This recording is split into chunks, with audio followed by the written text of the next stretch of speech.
आज के इस वीडियो में हम लोग बात करने वाले हैं कि स्क्रू गेज की सहायता से किसी वस्तु के आयाम को कैसे ज्ञात करें। तो आयाम के तौर पे हम जो है यहाँ पे वस्तु के व्यास को लेने वाले हैं। वस्तु के व्यास को जो है मापेंगे, मीजर करेंगे। तो इस स्क्रू गेज के बारे में हम लोग जो है क्लास में बेसिक के तौर पे डिस्कस कर लिए थे कि स्क्रू गेज का प्रिंसिपल क्या होता है, स्क्रू गेज का जो आपका वर्किंग प्रोसीजर होता है वो क्या होता है, स्क्रू गेज में कौन कौन से कंपोनेंट लगे होते हैं, किस कंपोनेंट का क्या कार्य होता है। ठीक है ना। तो इन सब के बारे में हम लोग जो है क्लास में डिस्कस कर लिए थे। आज हम लोग सीखने वाले हैं कि इस स्क्रू गेज की मदद से हम कैसे जो है किसी वस्तु के आयाम को फाइंड आउट करेंगे। तो यहाँ पे हम वस्तु के तौर पे जो है एक पतले वायर को लेंगे और उसी वायर के डायमीटर को जो है हम लोग यहाँ पे मापेंगे कि उसका डायमीटर जो है कितना है। तो ये हमारा है स्क्रू गेज, ठीक है। और वस्तु के तौर पे ये है हमारे पास एक वायर है।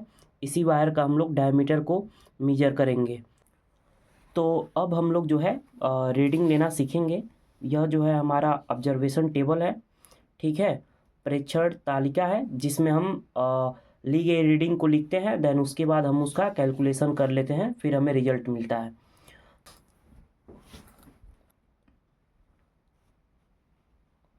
हम जानते हैं कि स्क्रू गेज के जो है सेवरल कंपोनेंट होते हैं, जिसमें से ये वाला जो आपका पार्ट्स है इसको हम बोलते हैं एनविल, इसको बोलते हैं स्पिंडल, इसको बोलते हैं यू फ्रेम, इसको बोलते हैं स्लीव, इसको बोलते हैं थिम्बल और इसको बोलते हैं रेचेट। ठीक है। ये जो स्लीव होता है, स्लीव पे ही आपका मेन स्केल होता है, और जो आपका थिम्बल होता है, थिम्बल पे जो ही है थिम्बल पे जो है आपका क्या होता है, सर्कुलर स्केल होता है। तो इसको चाहे तो हम सर्कुलर स्केल रीडिंग भी बोल सकते हैं, या हम चाहे तो इसको थिम्बल स्केल रीडिंग भी बोल सकते हैं। ये जो रिवॉल्व करता है, ठीक है ना, जो रोटेट करता है, इसको थिम्बल स्केल रीडिंग बोला जाता है या सर्कुलर स्केल रीडिंग बोला जाता है। तो अब हम लोग रीडिंग कैसे लेंगे उसको ज़रा देख लें। तो मैं इसको थोड़ा जूम कर रहा हूँ या कैमरे के और पास ले जा रहा हूँ। तो क्लास में भी जो है इसके बारे में हम आपको बता दिए थे। यहाँ पे देखिए, ये जो मेन स्केल पे जो है, ये जो लाइन आपको दिखाई दे रहा है मेन स्केल पे, ठीक है, इस लाइन को हम बोलते हैं बेस लाइन या रेफरेंस लाइन। ठीक है। तो जब भी हम इस थिम्बल स्केल का रीडिंग लेंगे या सर्कुलर स्केल का रीडिंग लेंगे तो हम देखेंगे कि इस मेन स्केल का जो बेस लाइन है या जो रेफरेंस लाइन है, इसका रेफरेंस लाइन या जो इसका बेस लाइन है वो मेन स्केल के किस डिवीजन से जो है पूरा पूरा मेल खा रहा है या कोइंसाइड कर रहा है, यही हम देखेंगे। देन उसके बाद जो आपका मेन स्केल का रीडिंग होगा, इसमें तो आपको सिंपल वे में यह देखना है कि जैसे हम इसको रेचेट से जो है रिवॉल्व कराएंगे, ठीक है, तो यह कितना जो है शिफ्ट हो रहा है। जितना यह शिफ्ट होगा उसको जो है हम नोट कर लेंगे मेन स्केल की रीडिंग में, ठीक है। और यह जो है आपका क्या हो जाएगा, थिम्बल स्केल का रीडिंग हो जाएगा। तो चलिए अब इसमें जो है हम वस्तु को रखते हैं एनविल और स्पिंडल के बीच, ठीक है, और रेचट के माध्यम से जो है हम इसको क्या करेंगे, धीरे धीरे कसेंगे।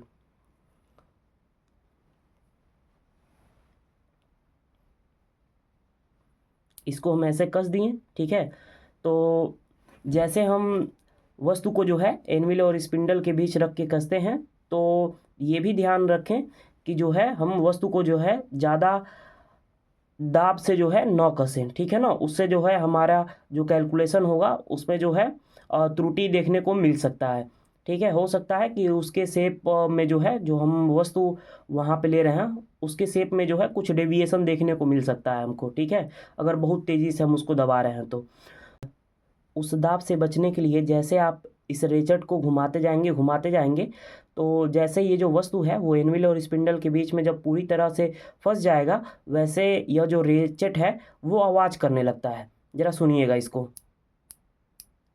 यह जो है आवाज़ कर रहा है। तो जैसे ये आवाज़ करेगा वैसे अब हम इसको छोड़ देंगे, ठीक है। तो सबसे पहले हम किसका रीडिंग निकालते हैं, सबसे पहले हम मेन स्केल का रीडिंग निकालते हैं। तो मेन स्केल आपका क्या है, मेन स्केल जो है आपका ये है, ठीक है, मेन स्केल ये है।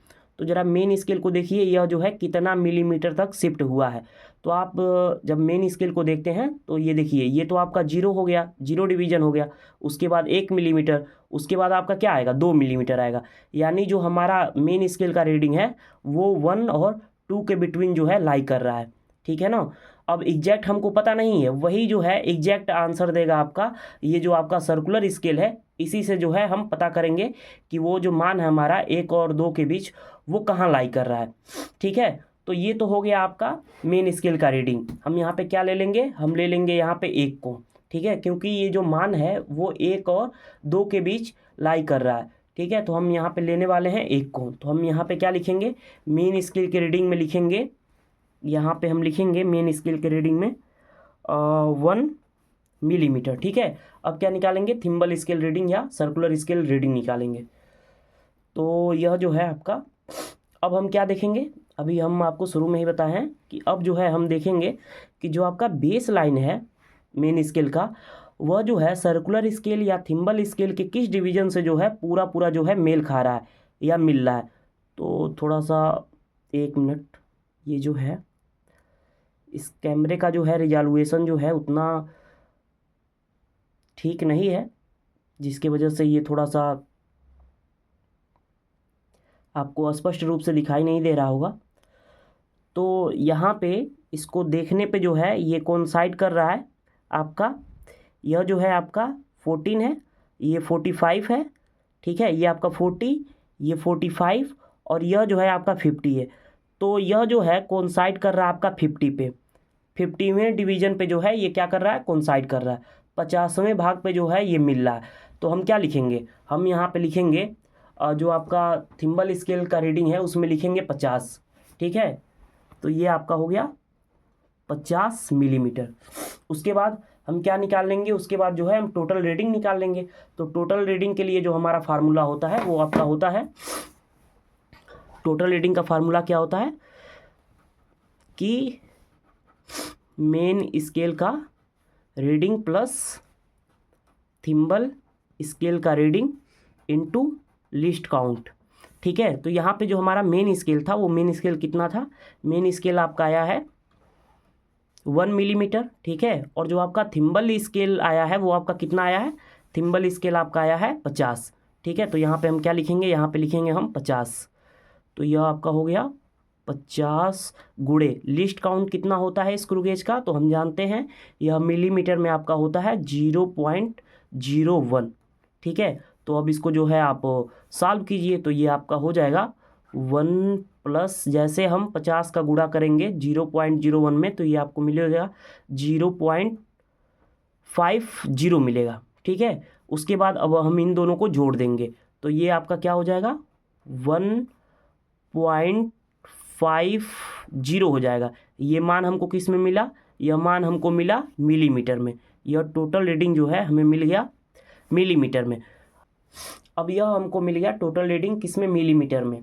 ठीक है ना, तो ऐसे ही हम करेंगे क्या, यहाँ से जो है इस वायर को जो है हम यहाँ पे जो है अब इस रेचेट को हम खोल देंगे, फिर इस वायर के पोजीशन को हम बदल देंगे और इसके पोजीशन को बदलते हुए जो है हम दूसरे पोजीशन पे फिर से जो है हम ऐसे ही रीडिंग ले लेंगे कि इसका जो है डायमीटर कितना आ रहा है। ठीक है, ऐसे करके जो है हम इसके अलग अलग 2-3 पोजीशन पे जो है मान ले लेंगे। ठीक है, तो यहाँ पे टेबल में जो है हम इसके अलग अलग मान ले लेंगे। ठीक है ना, फिर उन सभी मानों को हम यहाँ पे रख देंगे। उसके बाद सभी के लिए हम क्या निकाल लेंगे, सभी के लिए जो है हम टोटल रीडिंग निकाल लेंगे, कुल माप निकाल लेंगे।